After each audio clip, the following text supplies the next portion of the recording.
एक जुना दृष्टांत आहे, फार गोड दृष्टांत आहे. माझ्याबरोबर एक चांगला कीर्तनकार होता. आम्ही पंढरपूरहून आळंदीला चाललो होतो. खूप चांगला दृष्टांत आहे. आता ती आषाढी वारी असते ना, पावसाचे दिवस असतात, ओढे वाहत होते इकडून तिकडं तिकडून इकडं. तर सरकारने मध्यंतरी जे ओढे जास्त वाहत होते तिथून गाड्या निघत नव्हत्या म्हणून दगड टाकत होतं. त्यावेळेस मी गाडी चालवत होतो. माझ्या शेजारी जो महाराज बसला होता त्याची ना आमची चर्चा उपनिषदावर चाललेली होती. ब्रह्म सत्यम जगन, बघा आमची चर्चा. आणि गाडी पास करता करता शेजारी एक गाडी उभी होती दगड टाकणारी. महाराज, जीवाने जर जीवाला त्रास दिला, जीवाने जर जीवाला फसवलं, देव अशी वसुली करतो ना, रडायला सुद्धा माणूस शिल्लक राहत नाही. महाराज, तुम्ही जर चांगला वागलात ना, 2-3 शब्द सांगतो जितकं लक्षात राहील बघा. मग हे ज्ञान कधी मिळेल? ते ज्ञान जे तर न पाहता भेटे आपण पे ते ज्ञान पैगा बरवे. मग हे ज्ञान भेटेल कधी? चांगले वागलात ना तुम्ही, तुमच्याशी प्रामाणे. बघा, चांगलं वागणं म्हणजे बाहेरून नाही, रावणासारखं सजणं नाही. रस्त्याने जाताना मी साधू दिसलोच पाहिजे, माझ्यामध्ये गुण असलेच पाहिजेत. खरा साधू आहे ना, त्याचं लक्षण आहे संभावितपणाचे ओझे जया. मराठी कळाली का? बरेच आमचे मित्र म्हणतात शास्त्रीजी तुम्ही जास्त हसता, जरा असं व्हा. ठीक आहे, म्हणलं का हसायला नाही पाहिजे? नाही काय, आता तुम्ही महंत आहात, तर आपल्या पोझिशनमध्ये राहिलं पाहिजेत. असल्या हलकट जवळ असल्यानंतर आनंद पण निघून जातो. तुमच्या हसण्यावर, तुमच्या वागण्यावर पोझिशन नसते, आतल्या आनंदावर तुम्ही चमकता. अनुभव घेऊन पहा तुम्ही. हे ज्ञानोबरांचे संभावितपणाचे शब्द आहे का? संभावितपण म्हणजे सभ्य वागणं.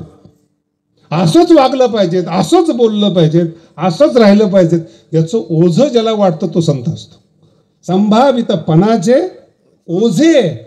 संभावितपण सोडतो असा अर्थ नाही आहे. संत सभ्यच असतो. ओझे किती वेळ सभ्यपणा? ठीक आहे, 2 मिनिटं आपण माणसात आलो, नीट वागलो, पण आपल्याशी संवाद साधता आला पाहिजे. मला बोलता आलं पाहिजे. चैतन्य माझा मित्र असला पाहिजे. आतल्या चैतन्याशी मला संवाद साधता आला पाहिजे. निवृत्तीनाथ महाराज आणि ज्ञानोबाराय हे जेव्हा एकमेकाला बोलतात ना, तेव्हा निवृत्तीनाथांचं माऊलीविषयी शब्द खूप सुंदर आहे बरं का. तुझा तूची देव. काय शब्द आहेत, कधी गंभीरतेने घ्या या शब्दाला. माऊली तुला दुसरा देव नाहीये, तुझा तूची देव, तुझा तूची भाव. याला जीवन म्हणतात, त्याला परमार्थ. दुसऱ्याच्या पायाच पडू नका, पण स्वतःला देव बनवा. स्वतःतला देव पहा, तो देव तुम्हाला देव करेल. त्याची पूजा होते. आणि हे निवृत्तीनाथ महाराज माऊलीला म्हणतात, तुझा तूची देव, आपुला संवाद आपुलासी.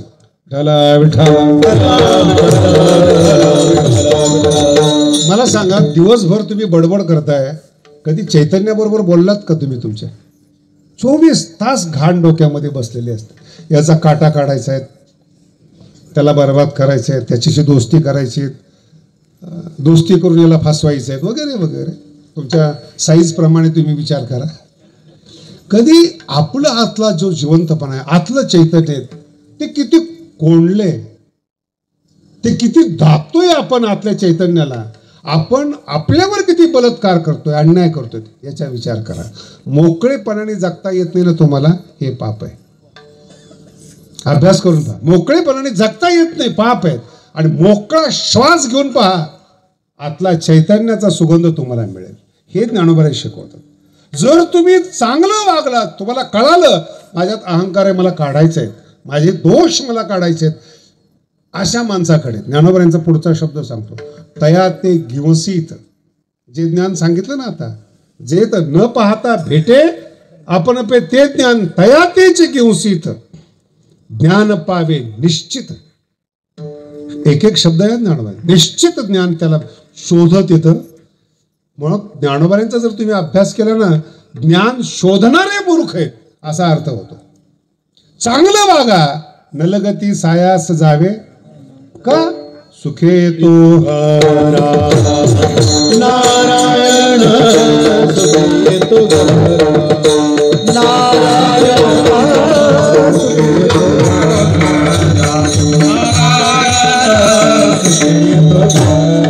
नलगती सायास जावे वनात नलगती सायास जावे वनात नलगती सायास जावे वनात नलगती सायास जावे वनात सुखे तो घरा सुखे तो घरा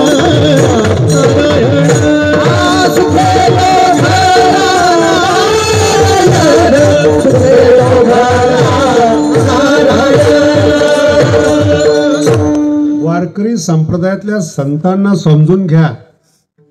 विनाकारण कष्ट करायला लावत नाहीत संत.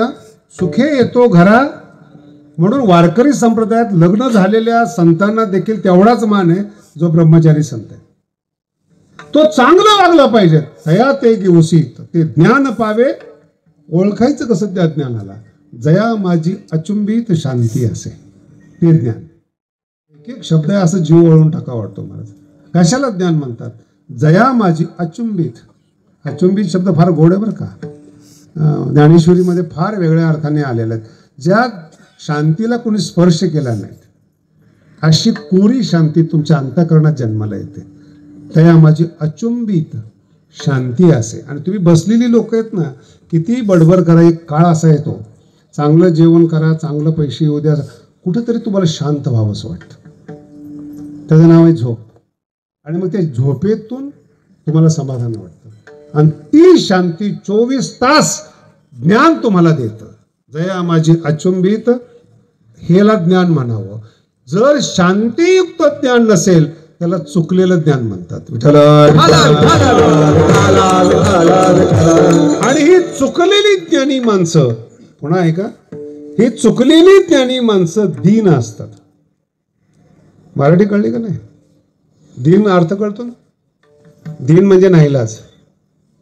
अनेक अर्थ आहेत. इंद्रियाचे दिने, इंद्रिय ऐकत नाहीत, नाईलाजानं पापात पडावं लागतं, त्याला दीन म्हणतात. आता तुम्ही माझ्यासमोर बसलेले आहेत, तुम्ही किती दीन आहे ते तुमच्या समोर सांगतो. बायको ऐकत नाही तुमचं, कोण आहात तुम्ही? बोला ना. मान्य तर करताय, किती मोठी गोष्ट आहे.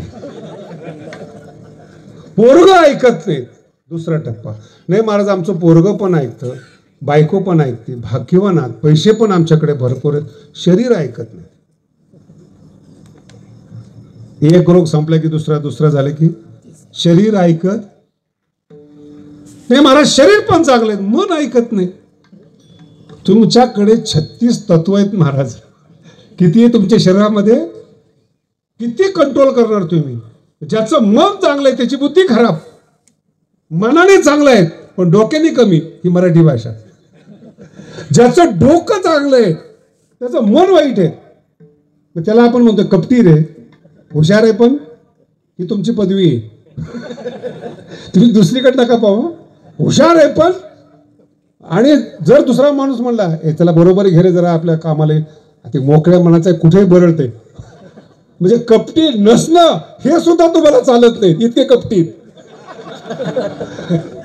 म्हणजे तुमचा मित्र असा असला पाहिजे, तो मोकळा पण नसला पाहिजे आणि कपटी पण नसला पाहिजे. भेटतो कसं मार्केटमध्ये? मनुष्य 36 तत्वाचं शरीर आहे. किती कंट्रोल करावं तुम्ही स्वतःला. पंच ज्ञानेंद्रिय आहेत. डोळे ऐकत नाहीत, काहीचं तोंड ऐकत नाहीत. जेवढ्यांचे ढेरे आलेले आहेत त्यांना विचारा काय प्रॉब्लेम आहेत. आणि डॉक्टर काय सांगतो? कमी खा. चाबरट झालेली जीभ असते नाही. रोग येतात, हे ज्ञानेश्वरीत लिहिलेलं आहे. रोग न गणिजे घरी पथ्याची या. जिभेवर कंट्रोल करा. ज्ञानोबराय म्हणतात रोगाची भिषाद नाही तुमच्यावर आक्रमण करायची. ही ज्ञानेश्वरी आहे आपल्याला. जीभ नाही बरं, जीभ नियंत्रित केली. काही एवढी वेडे असतात ना कानाचे, कुठेही संगीत चाललेलं असलं थांबतात तिथे, कुठेही. मग त्याला शिक्षण नाही. कान, घरात काय चाललं माहित नाही पण कानाने याला येडे केलेले. असे मिळून 36 तत्व येतो. तुम्हाला कळत नाही तुमच्या शरीरातले तत्व तुम्हाला किती त्रास देतात. तुम्हाला नेहमी असं वाटतं हा त्रास देतो. कोणी त्रास देत नाही हो तुम्हाला. जर लोकांची क्षमता असती त्रास देण्याची, गाथा जन्मालाच आला नसता. तुकोबाराला कोणी त्रास दिला नाही, सगळ्यांनी त्रास दिला. गाथा जन्माला आला, ज्ञानेश्वरी जन्माला आली. काय कारण जन्माला यायचं? दुसरा त्रासच देत नाही. नाही कळलं? जर तुम्ही त्रास घेतलाच नाही, देणार कोण? मध्यंतरीच्या काळात सगळा महाराष्ट्र शिवाय देत होता. मला विचारायचं तुमचं काय? म्हणलं घेतच नाही आपण. आणि ज्यावेळेस तू ते करतात, महाराज काय कीर्तन करतात ते ऐकत नाहीत.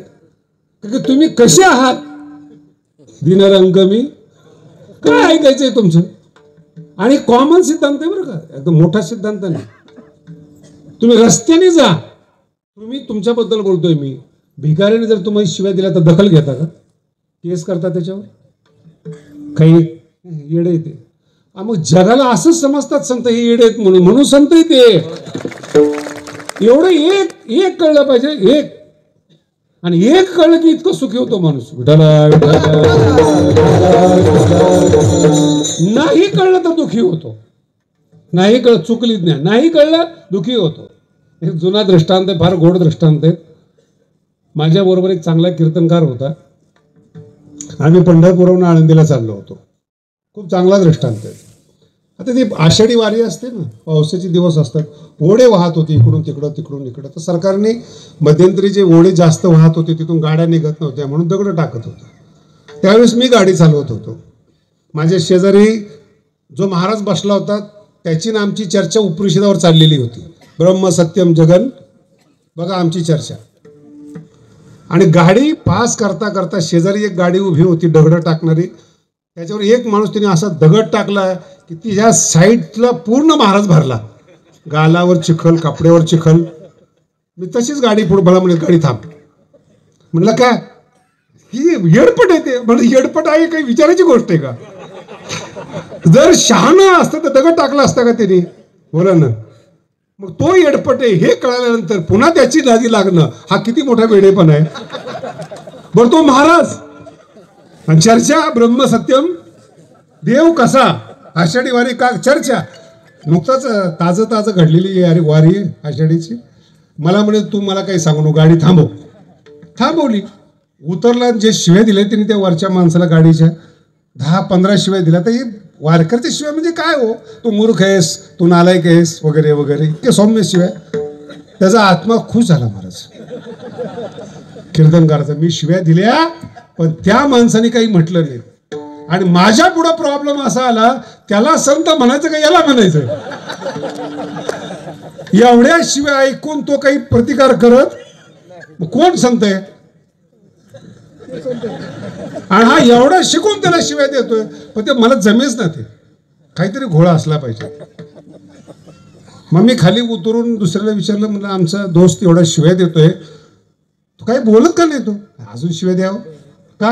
ऐकू येत नाही त्याला.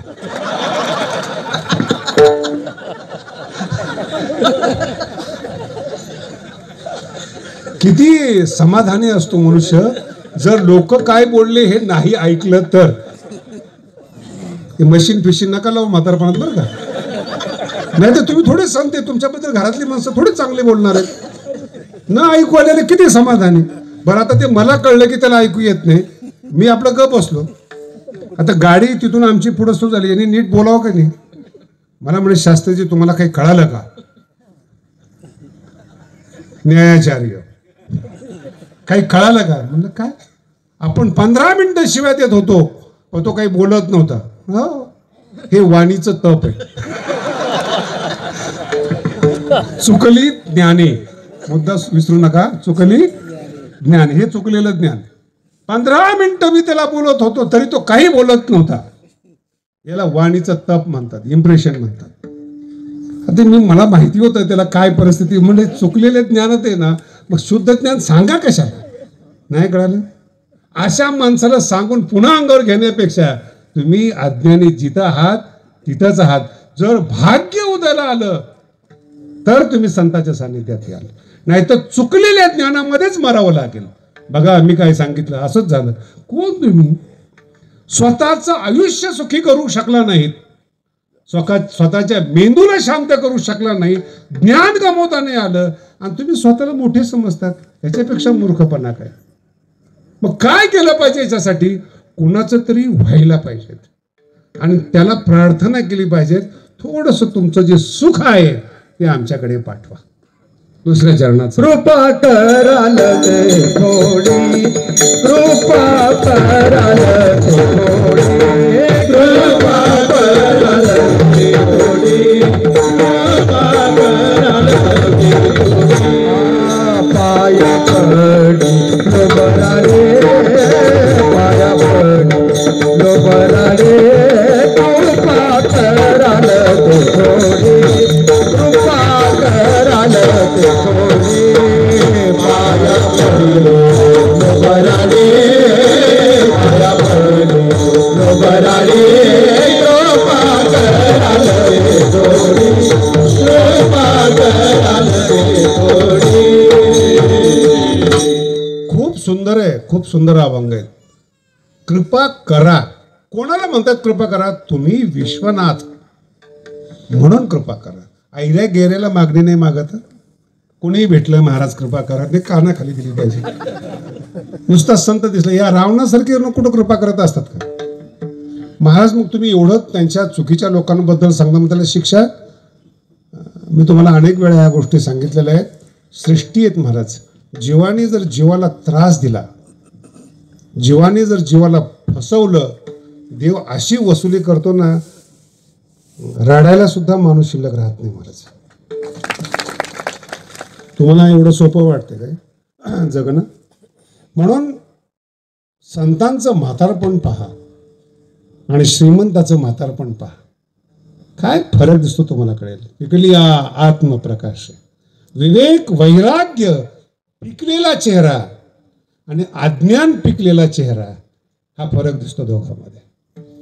श्रीमंत आहात, बुद्धिमान आहात, चुकीचं वागला जीवनामध्ये, कर्म भोगायला येतं.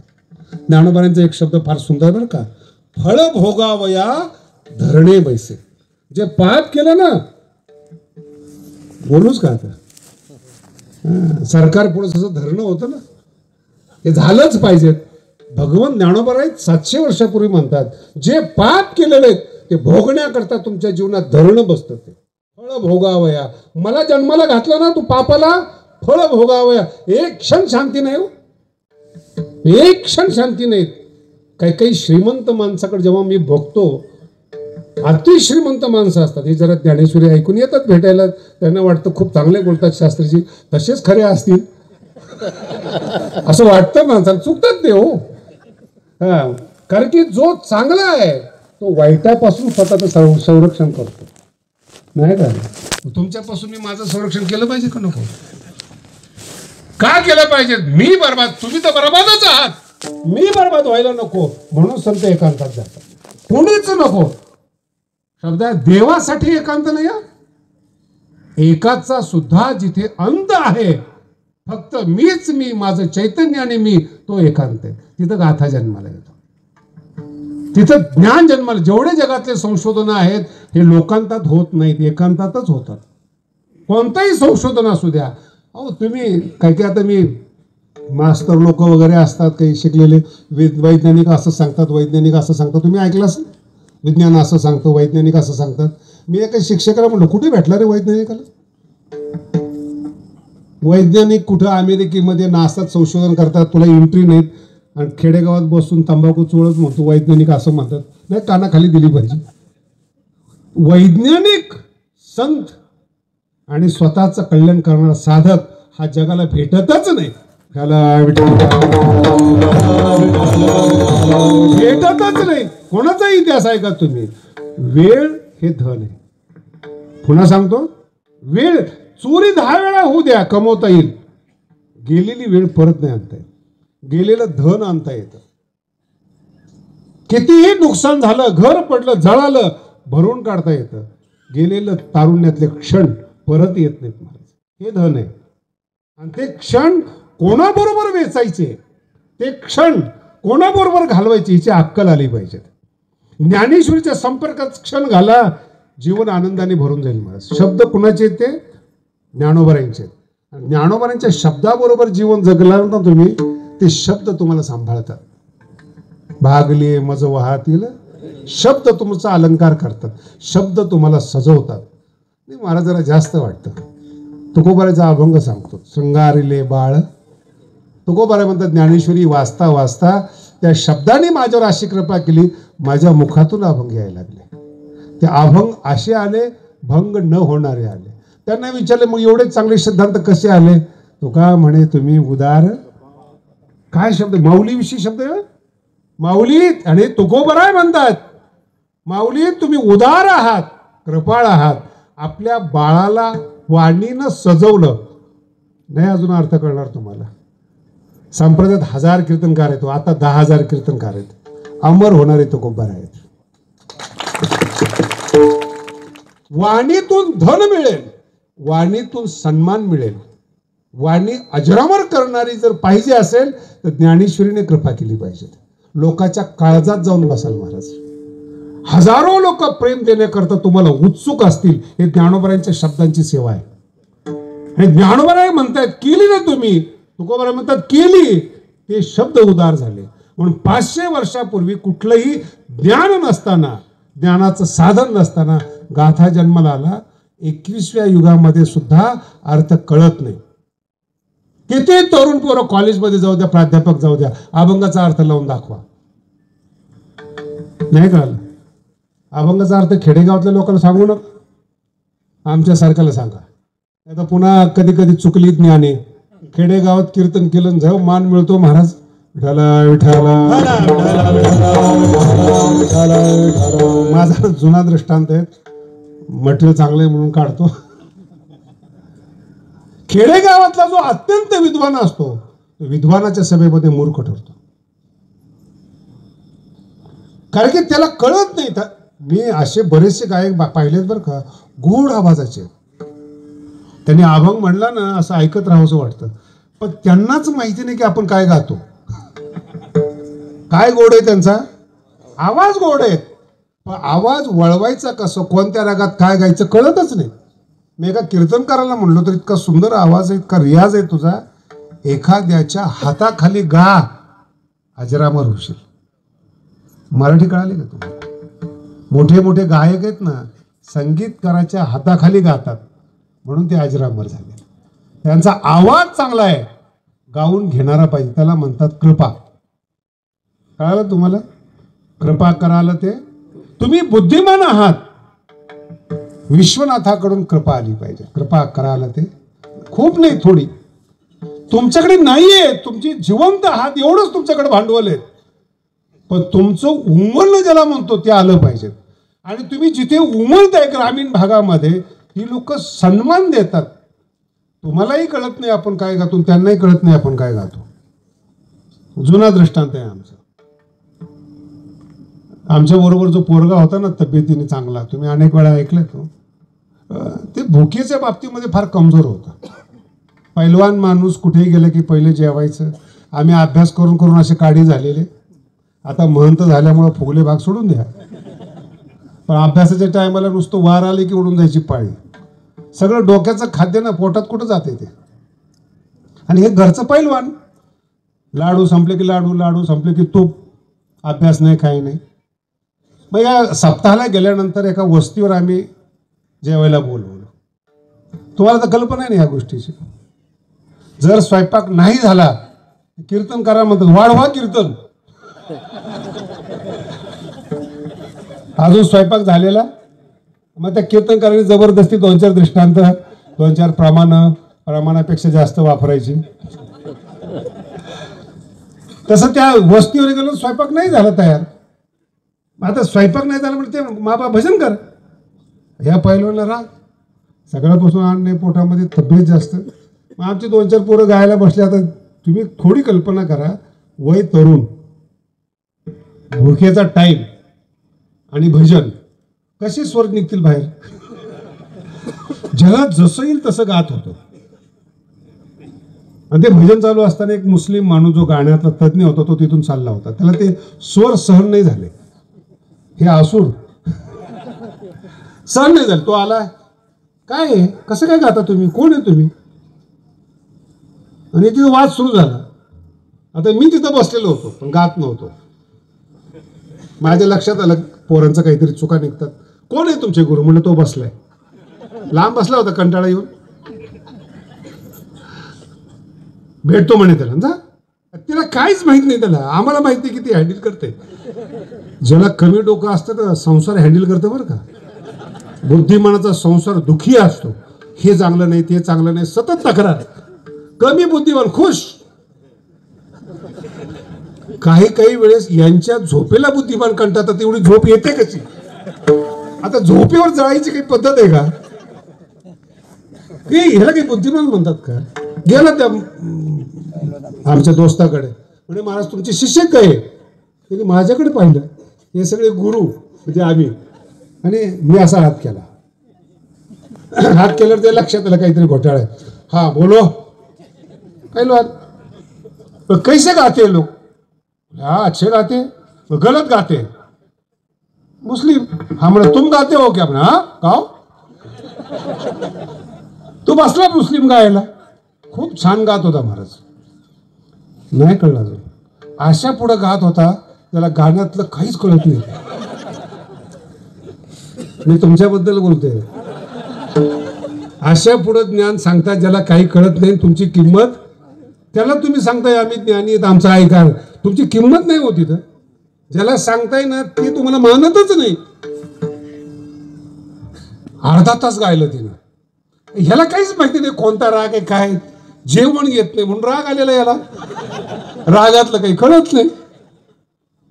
मग अर्ध्या तासानंतर त्याला पश्चाताप झाला आणि मग त्याची भाषा बदलली. महाराज आधा घंटे से मैं गा रहा हूं, आपके चेहरे पर कोई आप कितने बड़े गायक लगता है, आप थोड़ा गा के दिखाओ ना. कुणाला पण आप थोड़ा गा के दिखाओ ना. त्यांनी माझ्याकडे पाहिलं. संकट मोचन. मैं बोला ऐसा है ये कहीं भी नहीं गाते हैं, बहुत महफिल सस्ती इनकी, आप अपना पता दे दो, पुणे में जब इनका प्रोग्राम होगा तो हम बुलाएंगे, आप फ्री में बुलाएंगे. अच्छा ते नंबर दिला, सगळं दिलं. मी अजून बोलवलं नाही त्याला. कोणापुढे गातो आपण? कोणाला ज्ञान सांगतो? दीन रंक मी. कोणाकडून मानाची अपेक्षा करतो आपण? कधी आपला स्वतःचा अभ्यास करा. का ह्याच्या पुढे जाऊन सांगतो तुम्हाला, का म्हणून इतरांवर शायनिंग मारतात तुम्ही? हा प्रश्न आहे. तुम्ही चांगले आहात, जगा चांगले. ज्ञानी आहात, आनंद घ्या. वैराग्यवान आहात, मस्त जगा. लोकांना का सांगता तुम्ही? पण लोकांनी डिमांड केली का? त्या पहिलवान सारखे लोक किती चांगले कीर्तन करा, 2 मिनिटात कीर्तन कर बाद. कीर्तन कोणाच्या लक्षात राहिले मला सांगा ना आजपर्यंत. आणि जो दर्दी आहे ना, बिना कीर्तनाचा उद्धार होतो, त्याला वाल्मिक म्हणतात. 2 शब्द ऐकले नारदाचे, सोडून दिलं. महर्षी रामायण मानव जातीचा पहिला कवी झाला तो 2 शब्दाने. आणि इतके काही लोकांना मी बघितलं. आम्ही जेव्हा लहान असताना कीर्तन करायचो ना, माझ्याकडे पाहूनच पश्चाताप व्हायचा. तुम्ही कीर्तन करणार का? इथून सुरुवात बरं का आमच्या कीर्तनाला. आमचं 20-21 वय असायचं, इथून सुरुवात करणार. मी तर भगवानगडच्या परिसरातल्या लोकांना 12 वर्ष कळूच दिलं नाही मला कीर्तन येते म्हणून. आणि जेव्हा सगळीकडून लोक आले तेव्हा लोक म्हणून बाबा आपला विद्वान दिसतोय का? अरे कशा करता दाखवताय तुम्ही? आणि मग मी पाहिलेत. मग ते आम्हाला सांगायचे, पोरा तू लहान आहेस अजून. आम्ही यांची कीर्तन ऐकले, त्यांचे चातुर्मास ऐकले, यांचे ऐकले. म्हटलं अजून कपटीपणा गेला नाही. कळलं का तुम्हाला? ऐकले म्हणून तुझ्यात बदल काय झाला? आणि कीर्तन झालं मग म्हणतो जरा पोरग विद्वान दिसते बरं का. माझा मुद्दा लक्षात. अगोदर निर्णय करू नका. आणि दुसरा महत्वाचा टप्पा, दुसऱ्याकडून अपेक्षा करू नका. फक्त आणि फक्त ज्ञानोबरांच्या चरणावर या, ज्ञानेश्वरीकडे या आणि त्यांना म्हणा कृपा कराल ते पाया पडिलो. शब्द फार महत्वाचा आहे. विद्वान लोक ज्ञानेश्वरी अशी वाचतात जसं काही ते स्वतः विद्वान आहेत आणि समीक्षा करायला माऊलीजी निघालेत. त्या ओवीत असं सांगितलं, त्या ओवीत असं, कानाखाली द्यावी वाटते हो. काय पाया पडिलो, भक्त होऊन ज्ञानेश्वरीच्या पाया पडावं. संताकडे येऊ नका. संताकडे, संतांना आवश्यकता नाही, त्यांचं कल्याण झालेलं आहे. पण जर संताकडे आला ना, तुम्ही शायनिंग मारू नका. तुम्हाला कृपेची गरज आहे, तुम्हाला ज्ञानाची गरज आहे, उद्धाराची गरज आहे. पाया पडिलो, पाया पडिलो, नमस्कार करा. हे ओवे ज्ञानोबांचे बरं का. तनु मनु जीवे चरणासी अगरवता करावे दास्य सकर. कसंही विचारायचं का कुणी? आमचं एक माझ्याबरोबर शिकलेला विद्वान होता, पण तो वेदातला विद्वान होता, फार मोठा विद्वान होता. त्याला एक ओवी त्रास देत होती, अर्थच कळत नव्हता त्याचा. आणि ज्ञानोबराय पण असे खोडीलेत महाराज, असे शब्द टाकतात ना, सगळी ओवी कळते आणि तो शब्द त्रास देतो. आता ज्याला अनुभव आहे त्याला अनुभव आहे, ज्याला सगळ्याच ओव्या त्रास देतात तुला काय सांगायचं आपण. त्याला ओवी कळाली पण तो शब्द बसत नव्हता डोक्यामध्ये. आणि संतांचे पारिभाषिक शब्द असतात, विचारायचं कोणाला, विद्वान माणूस आला माझ्याकडे, पण मलाही विचारता येईना त्याला. सरळ विचार, शास्त्रीय शब्द कळत नाही. मला म्हणे काय आहे, मी गेल्या 1 महिन्यापासून ज्ञानेश्वरी वाचतोय. म्हणजे चांगलं आहे, पण इथं कुठंतरी ज्ञानोबराय चुकल्यासारखे वाटतात. माणसाचे पुस्तकं शिकून संतांच्या चुका काढतात. तुम्हाला तरी माझी भाषा कळली का? बुद्धिमान लोकांची पुस्तकं वाचून अनुभूतीचे शब्द समजत नसतात. तुम्ही जेवढे पुस्तकं वाचताय ना रोज, ते विद्वानाने बुद्धिमानाने लिहिलेले आहेत. ज्ञानोबराय अनुभवातून लिहितात. तुमची त्याची गाठ कधी पडणार? क्षेत्र वेगळे आहेत. अनुभवीचे बोल आणि बोल. एक साधा दृष्टांत सांगतो आणि मग कळेल तुम्हाला. लग्न झालेल्या 2 बाया बोलत होत्या आणि नवीन लग्न झाल्यामुळं त्यांची नणंद त्यांच्या बरोबर होती, जिचं लग्न झालेलं नव्हतं. डोकं लावा बरं का. आता तुम्हाला कल्पना आहे, 2 बाया लग्न झालेलं जर एकत्रित आलं तर नवऱ्याविषयीच बोलणार ना, संसाराविषयी बोलणार, नवऱ्याविषयी बोलणार. आणि लग्न न झालेली तिच्या शेजारी बसलेली, मी तुमच्याबद्दल बोलतोय. मग त्यांनी सुरुवात केली, तो असा आहे, तो तसा आहे, तो हे ते. अर्धा तास झालं ते दोघं रंगले नवऱ्याच्या चर्चेमध्ये. तिचं झाले किती, ती झाली किती, असं दोघं रंगले त्याच्यामध्ये. संसारात बोलता बोलता लग्न न झालेली बोर झाली आणि खवळून तिला म्हणते, काय लावले मगापासून अर्धा तास झाला, हिचा नवरा असा तिचा नवरा असा, काय समजतं का तुम्हाला? ती म्हणते थांब थोडं. उत्तर नाही दिला. काय म्हणतात त्या दोन्ही? थोडं थांब, लग्न होऊ दे, मग तुला कळेल. याचा अर्थ असा आहे, अनुभूतीचे बोल मेंदूने कळत नसतात. ज्ञानोबरायचे शब्द भक्त झाल्याशिवाय कळत नाहीत, हे सगळ्यांनी लक्षात ठेवलं पाहिजे. भक्त व्हा, पाया पडिलो. अनुभूतीचे बोल आहेत, बुद्धिमत्तेने कळत नाहीत. लग्न झालेलं नाही, काय नवऱ्याचा अनुभव आहे बोला ना. त्याच्याविषयी किती जरी बोललात, अर्ध्या तासाने तो येणार आहे बरं का, आता मला जायला पाहिजे. चांगलं बोला, वाईट बोला, पण त्याचं चिंतन असतं, त्याच्या सुखाचा अनुवाद असतो. तो रागवल्याचा सुद्धा बाया आनंद घेतात बरं का. तुम्हाला अजून माहीत नाही, तुम्हाला कळणं फार अवघड आहे. मुलगा जर रागवलं ना, आई हसते. रागवल्यानंतर किती सुंदर दिसतो माझा मुलगा, हिच्याला मुलगा आहे तिला कळतं. नवरा रागवला, पत्नी हसते, कारण की रागवण्यासारखं ती वागलेली असते. रागवावं म्हणून ती तशी वागते. रागवल्यानंतर कसा दिसतो हे प्रेमाचं लक्षण आहे. पण प्रेमच ज्याच्यात नाही आहे, अशा माणसाने ज्ञानेश्वरीकडे येऊ नये. आलं ना हेच. मग त्यांनी मला विचारलं, नाही कळत तू अभि, हे शब्द ज्ञानोबराय चुकले. आता मला किती करंट बसला असेल बघा तुम्ही. मी त्याच्या पाया पडलो डायरेक्ट. म्हणजे काय, अरे ज्ञानोबरायची चूक काढणारा तू एवढा मोठा मनुष्य जन्माला आला, मला माहितीच नाही अजून. जन्माला आल्यानंतर ज्ञानोबरायची चूक काढतो, किती प्रतिभावान आहेस तू नवीन ज्ञानेश्वरी लिही. काय सांगितलं त्याला? नवीन ज्ञानेश्वरी लिही आणि ज्ञानोबाला सांग तुमच्यापेक्षा मी विद्वान आहे. नाही, मला तसं म्हणायचं नव्हतं, मला तो शब्द कळत नव्हता. मग पहिलंच पुढचं बोलत नाही मी. अरे पहिलेच शरण जा ना तू. हा शब्द कळत नाही. अरे कळत नाही म्हणून जीव आहेत आपण, कळत नाही म्हणून सामान्य आहे आपण. कधी लक्षात ठेवा, तुम्हाला मिळालेलं चैतन्य त्याचा आनंद घ्या, तुम्हाला मिळालेल्या बुद्धीचा रस घ्या. मन चांगलं आहे ना तुमचं, कल्पनेमध्ये रमा. ज्ञानोबराय ज्ञानेश्वरी तुम्हाला सहकार्य करेल. सिद्धांतात रमा, ज्ञानोबरांचे प्रमेय तुम्हाला मदत करतील. अनुभूतीमध्ये रमा, ज्ञानेश्वरी तुम्हाला मदत करेल. फक्त शरण जा आणि तिला म्हणा कृपा कराल ते. तीच कृपा आज महाशिवरात्रीच्या दिवशी शंकराला म्हणतो, कृपा कराल ते थोडी थोडी कृपा करा, थोडी.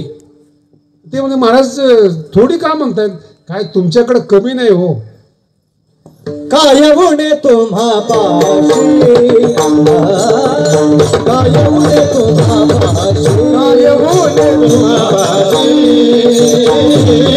काय उणे तुम्हा पाशी मी तो अल्पची संतोषी मी तो अल्पची संतोषी कृपा करल ते सोडी कृपा करल ते सोडी मी तो अल्पची संतोषी मी तो अल्पची संतोषी कृपा करल